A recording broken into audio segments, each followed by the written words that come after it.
Welcome to Influential Entrepreneurs, bringing you interviews with elite business leaders and experts, sharing tips and strategies for elevating your business to the next level. Here's your host, Mike Saunders. Hello and welcome to this episode of Influential Entrepreneurs. This is Mike Saunders, the Authority Positioning Coach. Today we have with us Tim Kubiak, who is a sales coach and a business strategist. Welcome to the program, Tim. Thanks for having me, Mike. Pleasure to be on. Yeah, so I'm looking forward to talking with you because, of course, sales and marketing go so well together. It's just like a perfect integration. A lot of people feel they're the same thing, and then you start factoring in selling, B2C, B2G, B2B, all the different nuances. So I'm excited to learn from you, but give us a little bit of an introduction and a background on what led you then to focus on sales in your consulting. Sure, and it really came out of my corporate career. So I spent the better part of 25 to 30 years selling in the B2B technology space, frankly, globally. And one of the beauties of going upstream in your career and growing in it is you get other opportunities. But one of the downsides is you kind of lose touch with the customers and you lose touch with the sellers and the things that you loved early on.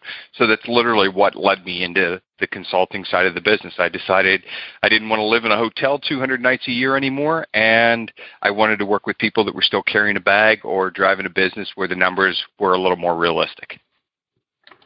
Yeah, and I think that's a really big piece. Now, I'm certain that you're alluding to the fact that that was many years ago, because today we've got so many virtual tools and technology like Zoom or whatever tool that maybe you wouldn't have to be out and about as much. Has that changed since you were, the road warrior that you were? So it has, right? And it's really been the change in the last 14 months or so. But literally running up to January 2020, I was still on planes every week. I was still 4 or 5 cities sometimes in a week. Fortunately, it was all domestic. But as the pandemic hit, I did come off the road, and I love my Zoom account. It's saved me a lot of travel time. So that's a pretty interesting point. Obviously, COVID is a blip in our history that we worked through and will continue to work through. But here's something that I wonder if you've noticed. You were in such a mode of, here's the way I do things, right? Here's my client in whatever state. I'm going to hop on a plane. I'm going to do this. And now people were forced to go virtual. What do you feel like when the whole, when we can get back to doing whatever we want, whenever we want, do you feel like there will now be a split, a percentage split? So, hey, maybe Tim's not going to be road warrior 300 days a year, but maybe it's going to be 50 because I still want to have the belly to belly. But boy, being able to pop on a Zoom and have live interactions, that sure freed up efficiencies and time. Do you think that an element of that is going to move forward in any kind of sales organization? So I do, and if I look across my own client set, which is mid-sized enterprise to large public companies largely, a lot of them have cut T&E this year for the sales teams. They've even still severely restricted T&E for the executive team. So only, exceptions are going to get to travel. Now, I think as we come out of this and go into other years, I think you'll see reduced travel, but I do think you'll see some of that belly-to-belly increase. I think there's things, trade shows in particular, and those type of meetings where you can do 27 face-to-face meetings in a day and a half and go home. Yeah. I think we'll see those come back sometime next year. I've got my eyes on a couple for fall if everything holds out that I'll roll the dice and go to. Yeah, and even that, let's even touch on that, because I know for a B2B organization that's a big opportunity. But I have, years ago, I spoke to this consultant that said he went into one of his clients and said, hey, what's your biggest business development initiative? And they go, trade shows. He goes, good, let's talk about that. And basically, what they explained the fact that they go to the biggest trade shows in their industry, but they really feel like it's not a wonderful opportunity for the 1 or 2 or 3 people there for travel and the using of their time. So what they do is they rent the booth and they send everything ahead, and they just have all their flyers and everything laid out. And the guy goes, I about, shook the room going, that is a missed opportunity. You can't just assume that people pick up a flyer and know exactly what you do. So let's talk a little bit about how would you recommend when you are working with your clients to best utilize a trade show, whether it's even technology at the trade show or making sure that you can have those sales conversations and then a follow-up afterwards? I think you have to classify who's attending a trade show and what their objectives are by their roles. So you're from the marketing side. So the marketing folks, right, can make sure it goes seamless coordination. But the things I've seen marketing teams do that make them exceptional is, it's setting up the one-on-one chats away from the booth with either top customers or top prospects or people you're trying to form strategic alliances with and facilitating that, which kind of pivots towards, who's working the booth, whether it's a technical resource or a sales resource, and whether their messaging's on point and it's all coordinated, and then finally the executive presence, shuffling the right executives in front of the right people at the right times. I look at trade shows sort of a nonstop circus, 18 hours a day. You're doing breakfast meetings, you're doing coffee meetings, you're working the floor, maybe you're speaking at breakouts, and I think that's often a missed opportunity is to take the breakout away from the normal narrative and actually give something, not a product announcement, but something really insightful to a broader audience. And then, there's always the after events things. That's personally where I struggle. I'm much better at coffee meetings than I am at cocktail hours. So you'll find me in the corner with a cup of coffee by that point in the day. Yeah. And let's even think about that for a second. If someone knows that is a strength or a weakness and they just know it's just not going to change, then you need to bring someone that is that, outgoing person so that you can be, handling the breakfast side of things, and then someone else is going to handle the other, meetings. And I think that's a really big piece. Like, for instance, I envision, people at the trade shows kind of like in front of the booth and interacting with people. And then, you watch the Marcus Lemonis profit shows, and then some of his people, he'll test them and say, okay, let's go do this, presentation of the show. And there's the person in the middle of the aisle just kind of, mumbling. And so you've got to know your strengths. And if it is a weakness you can work on, wonderful. But I feel like there is in a sales situation, you can always be working and improving. Yes. But if you know that you're going to be going for something like this, like a trade show, maybe bring in someone that's going to be the strength to your weakness. Absolutely. Right. And that's the beauty. Team selling, especially in the business-to-business world, is something we've seen more and more of over the last decade, right? The solutions tend to be longer sales cycle, more complex, more competitive. It's a great chance to just leverage that natural synergy you pointed out. And let's think about now synergy and take that into, something else that obviously sales professionals use, which is technology. So in B2B selling, how do you best use technology, and how do you make sure that your team is not hiding behind it? Oh, boy, that last one hurts. But I'm going to start with the last part. And that is, I think you have to look at how you've structured your sales organization. And I'll use the example of an order entry team, which is a sales function, certainly, versus a business development team. An order entry team that sits and is on their ERP system and processing things, or maybe even a customer service team that's fielding things that come in via the web and not all live call, they can be fronted by technology. Where I think people miss the boat is, I'm going to send out 4 million cold emails, and if nobody answers, man, I've sent out 4 million cold emails, I feel good, that's great. Yeah. But it's missing that live touch, right? And I work with some founders and some early stage companies as part of what I do from time to time. And so often they're like, what's our social media campaign? And to that point, they want to hide behind the technology, even to gather product data to help in their builds. And they're missing the point because they stay in their own echo chambers instead of really stepping out and getting true customer feedback and feeding that back through the marketing organization and the engineering organizations. So you have to have live interaction. You can't do everything in a survey. Absolutely. There's a time and place for tech. The best thing I did in my career ever was when people would send me an angry email, I'd pick up the phone and call them. Because then you hear what's really going on and you have a chance to solve it real time. Yeah, that's a really good point. And here's something else. You mentioned social media, and there's the thing now these days called social selling. And I wish that phrase wasn't ever invented, because I think that when salespeople think that they liked or comment or shared or something on their prospect social media account, that they're selling. Well, they're not. They're kind of staying visible, maybe, but until you have that interaction. Now, again, it could be belly to belly live, it could be phone live, it could be Zoom live, but those touches, those emails, and those social medias just kind of keep you sort of top of mind. But you should always be driving people to go, hey, you know what? I've got something that I think would really help you out. Let's jump on the phone. Let me show it to you real quick.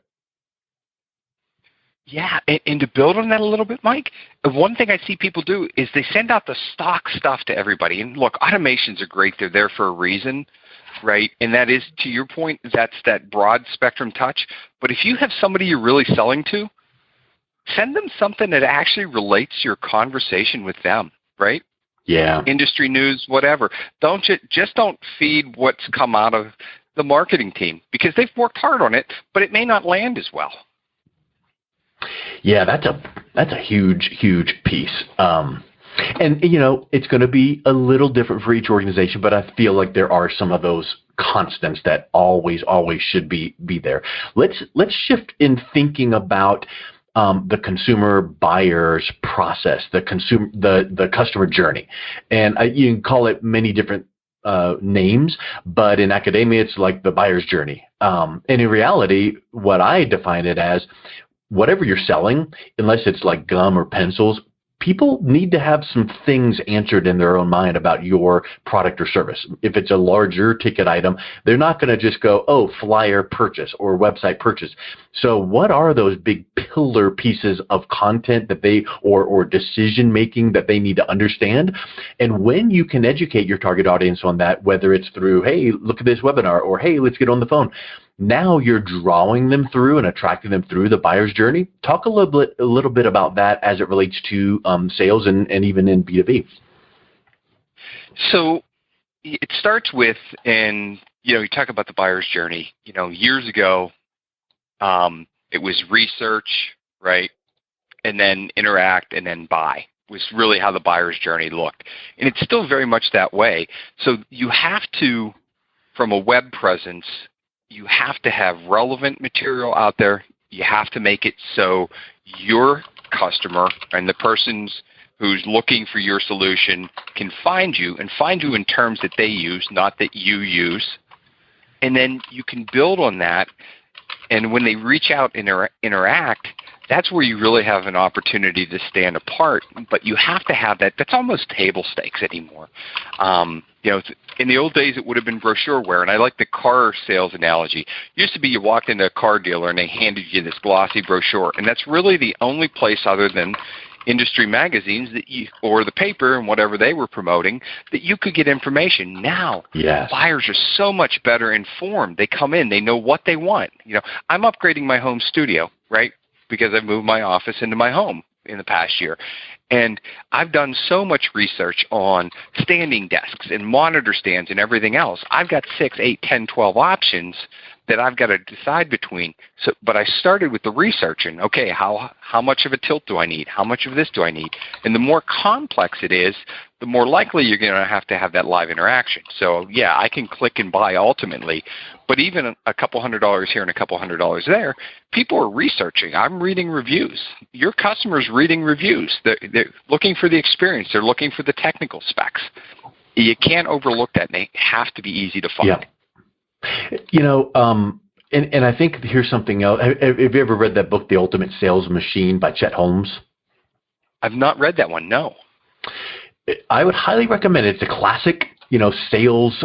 He was a top business consultant, and the gist of it was he turned his advertising organization around by shifting from sell and tell to education and content. And they didn't call it content marketing then, but he trained his teams to go out and teach and explain and be an educator for whatever product or service, and people appreciate that. And this was decades ago, and people still appreciate that now because I don't want to be told what's it going to take to get you into this thing or car or whatever. So here's an observation that I have is once you determine what exactly those main core pillars that your prospects must understand to make a buying decision for you. Now, how do you educate them on that? And there's a huge amount of opportunity, right? You can say, well, let's do a webinar. Well, you know what? I know for me, if I see a webinar that looks interesting and I go, okay, well, that time doesn't work for me, so I'm not going to do it. Or let me register and something came up. Or so maybe it needs to just be on demand. So do a teaching video 5-10 minutes and say, watch this, or maybe it's a YouTube. So what are some ways that you teach your salespeople to make sure that their target audience understands kind of some of the key elements about their deliverable? So we really start with it's a modification of the buyer's journey. And when I sit down with a new client, what we do is we look at their existing customers, we look at defining what an ideal customer is. And that sounds great because everybody likes to spit out, oh, I sell to enterprises between this many employees and this many things and this many dollars and this geography. That's great. Those are baseline starting points. But what we really do is we look at who in the stack by business function and by title level has to be involved. And we do a very simple traffic light method, red, yellow, green. CFO always has to sign off on your kind of project or no, right? Or at certain dollar amounts. And this is before we get into customer specific planning. And we simply go through and it's a grid. We do it on a nice digital format, but you can do it on a piece of paper if you're listening and curious. Go look at who you're selling to and who's involved in the buying decisions at a macro level and create that as a template for when you're going into new accounts or trying to sell expanded areas in accounts. And just simply say, okay, normally we sell to this type of person. Normally the chief marketing officer is involved. And it is a checkbox exercise and the decision's really made by the director of marketing or the VP of marketing or whatever you have. And do that. And that's one of the areas people miss because they're taking a widespread approach. The more people I talk to, the more people that are going to buy. And it's not true. You have to talk to the right people. They have to fit the right profiles. Right? In advertising, is it the right avatar for what you're selling? And salespeople, especially in B2B, need to have that nailed down too. Yes, 100%. Yeah, that's a really good point. Well, let's kind of just wrap it up with what are some key points that someone might go, you know what? I think I heard something interesting and I might want to learn a little bit more. So what's the best way that someone could reach out, connect with you, and maybe get that introduction of a conversation and see what Tim Kubiak could help their organization out with? Sure. So the best place to find everything I do is at timkubiak.com, and it's TIMKUBIAK.com. You can also find me on all the social media platforms. I will give anyone an hour of my time who wants to have a conversation. It's not a sales pitch. It's not a hook. I treat you like a paying client. At the end of it, if you want to talk about more, fantastic. If not, time invested. Wish people the greatest amount of success. And, I have a ton of content on there. I do a podcast myself. It's business founders and executives and leaders. So you can check that all out from the same place on the site. Excellent. Well, Tim, thank you so much for coming on today. It was a real pleasure talking with you. It's been a lot of fun. Thanks for having me.